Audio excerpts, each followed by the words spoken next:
Hello, I'm Gregg Simonson, Director of Strategy, Innovation, and Partnerships at International Diabetes Center, HealthPartners Institute in Minneapolis, Minnesota. Well, welcome back to Ketone Connect, Innovative Solutions to Prevent Diabetic Ketoacidosis. This is episode 5, Prevention and Management of DKA from the Pediatric Endocrinology perspective. So today, joining me, I have Dr. Amy Criego, who is Department Chair at Nicollet Pediatric Endocrinology and a Medical Director here at International Diabetes Center, HealthPartners Institute, and Dr. Richard Bergenstal, Executive Director of International Diabetes Center. Well, thank you both for joining me. Rich, let's start with you. All right. So we've discussed this in previous episodes, but can you just briefly kind of review the prevalence of DKA and a special focus in children and adolescents with type 1 diabetes?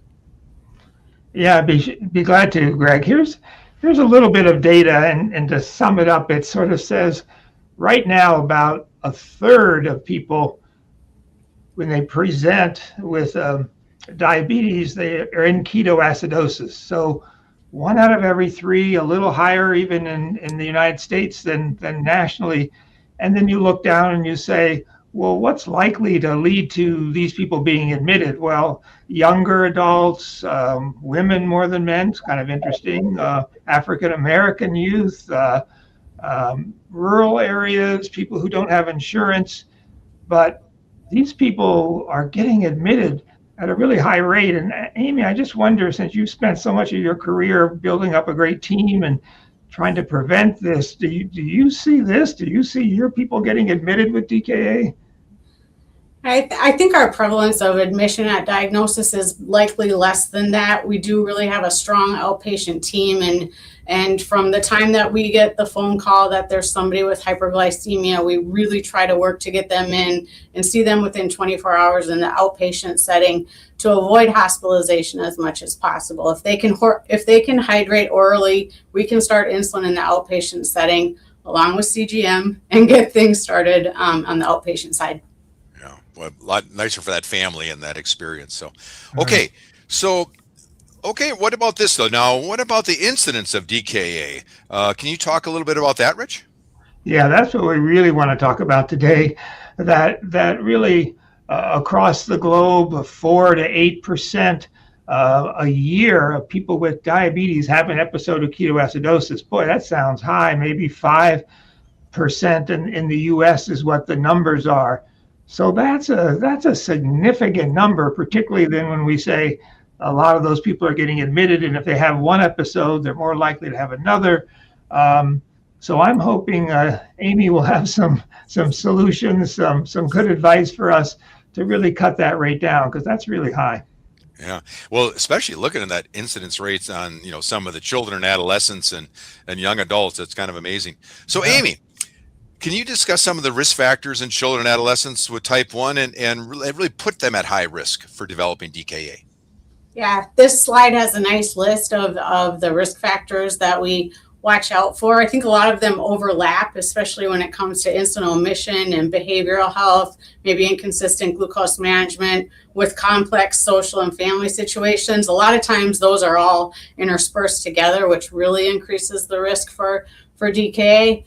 Probably more commonly, we see people with illness and DKA or delivery malfunctions with their insulin pumps, especially with the majority of people now using AID systems. They're not at a higher risk with proper education, but ketones are more prevalent if you have disruption in that insulin delivery. The previous episodes of DKA, I think, can go both ways. I think if you have a lot of those other issues, you can definitely be at a high risk. But I also think that people that have had one episode from an insulin infusion site malfunction probably never have another one, because they're a lot quicker and the education has been really drilled in to make sure that it doesn't happen again. Yeah, that's a great point. And certainly many risk factors here for DKA. So with that being said, Amy, what do you think? Give us some background about your practice and really how you're typically recommending ketone monitoring for your patients. Yeah. So with our practice, obviously the majority of visits are focused on glucose management. DKA prevention and ketone measurement is talked about on day one, but it really needs to be revisited throughout the diagnosis of type 1 diabetes to try to prevent things from ending up in a bad place and with hospitalization. So our certified diabetes education specialists are fantastic at working with our families and teenagers and giving them a plan. So they really developed a very nice worksheet to go through to talk about ketones. Nobody cares about ketones until they have them. And so I think you'll see on the next few slides, the most important things that you need to check for ketones. If you don't check for ketones, you don't know if you have them. So I like our handouts just in the fact that they have the ketone bottle. You can see underneath there's blood ketones that are also listed. Many people don't have those, they can't afford them, and insurance doesn't cover them. So we run into some issues with that. Some people have them, so we cover both bases with the urine ketones and with the blood ketones, which I know were talked about in previous episodes, but we kind of take them through the process. If the ketones are negative and your glucose is high, what do you need to do? Check your pump site, take a correction dose. You can use the pump. This is all based on pump therapy because that's what the majority of our patients are using. Anytime you have insulin disruption, you're at a higher likelihood for developing ketones. And for people using injections, getting long-acting insulin, the likelihood of ketones is probably a little bit less because they have that long-acting insulin in place. So with negative ketones, you can go through the process and rechecking, making sure that the pump site is working. As you move on and have small or trace ketones, really you need to just take an injection, make sure you get some insulin on board, and change the pump site because we know ketones are turned off by insulin, so we want to make sure that the insulin is in place. Hydrating is important, drinking water, glucose is high.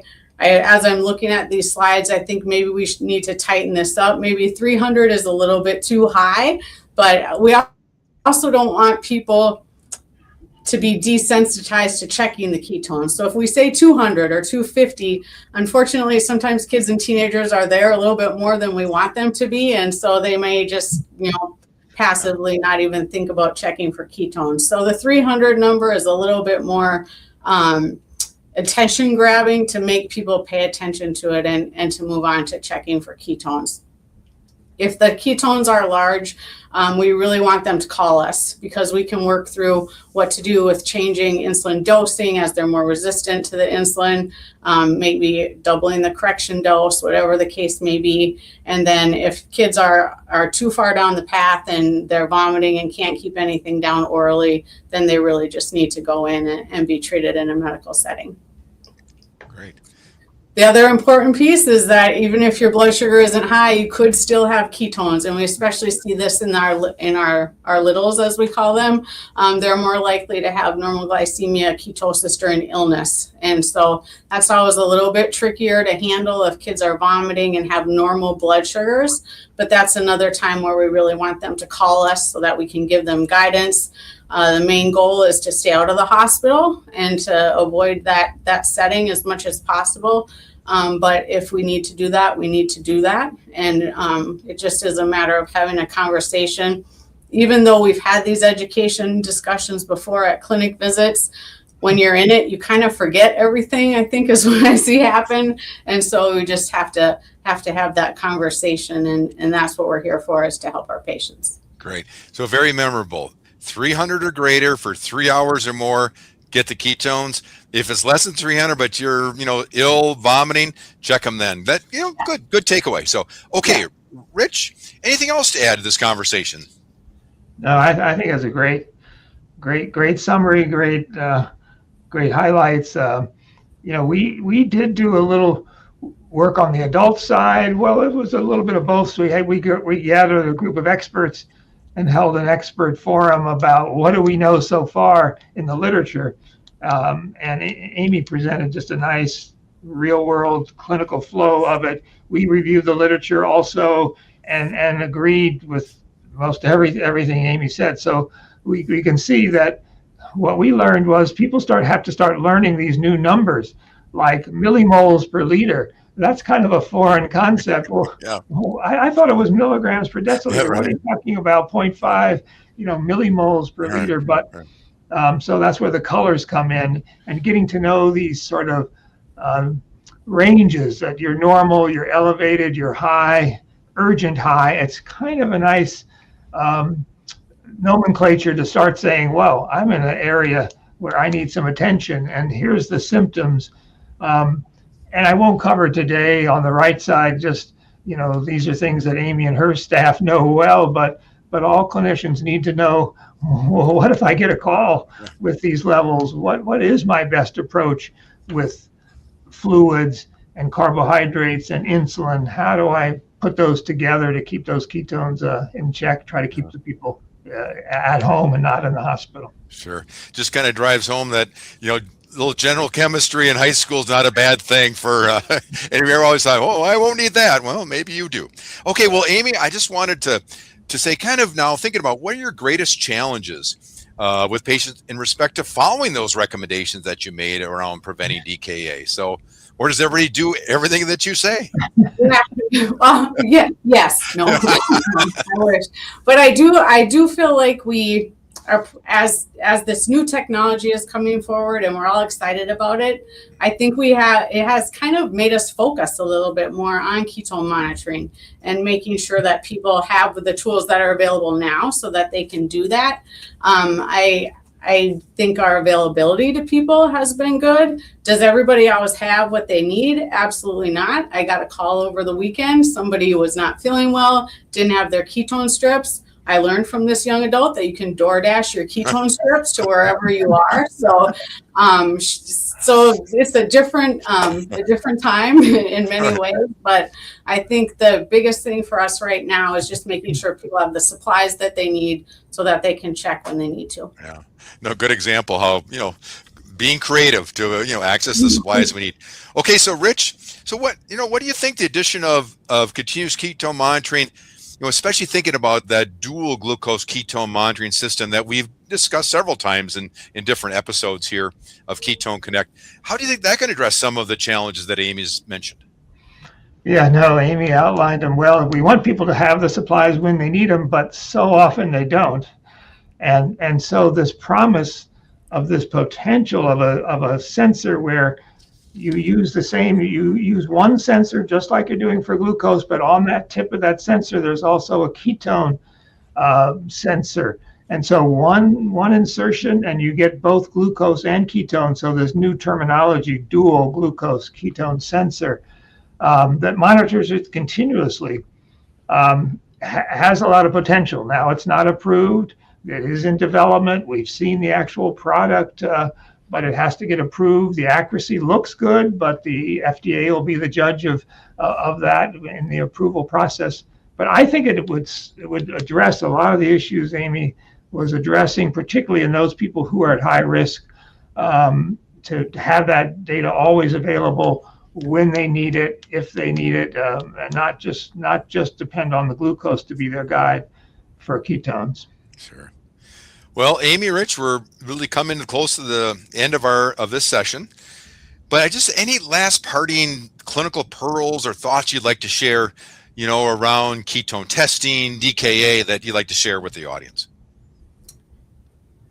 I mean, on the pediatric side, I think the importance is just making sure that you're revisiting this because people just forget about it. And so you do need to have it revisited at many visits so that they're comfortable with ketone monitoring. They have the supplies that they need. They know what to do with the results, how to get a hold of us to manage that for them or give them guidance with that. And then the second piece is for the AID systems, making sure they have what they need for the backup plan, because sometimes things just don't work and you need to have a backup plan. So we're trying to do a good job of that with our patients that we see and trying to prevent them from getting down in the road into DKA. Yeah, great. And Greg, maybe I'll just add that, and maybe we'll talk about it in an upcoming episode, but more and more people, whether adults and some peds, are being started on these new drugs, these SGLT2 inhibitors, the GLP-1, and we're not sure. I mean, we know SGLT2 inhibitors can raise your ketones, and we're not sure about GLP-1s if you reduce your insulin. So just keep in mind that these ketone monitoring may become a real important tool for lots of different situations. Well, saying that, Rich, I'll have to say now, stay tuned and come into session number 6. Come back for session 6 of Ketone Connect, because I think we'll be talking more about using some of these newer medications in diabetes and type 1 that, and what is that risk for DKA. So I'll put that out there. Okay, well, thank you both for joining me today. I think it was a great discussion. So for the group here, don't forget all the episodes that are part of Ketone Connect have been saved to Medscape social media platforms. And to a dedicated Medscape playlist on YouTube. So please kind of bookmark this page. You can see it right here. Like the events and really subscribe. So finally, if you want to claim free CME or CE credit for today's episode, please join us. Do that. You can see right here. There's a QR code. You can see the site you can go to. But please join us next month. I was alluding to that we'll be talking about DKA prevention management in the adult population. So I think we'll get into some of those newer medications and that. And Dr. Anders Carlson, a medical director here from International Diabetes Center, will be joining us for that. So stay tuned, come back, and we'll see you next month. Thank you again. Have a great day, everybody. Thanks, Greg.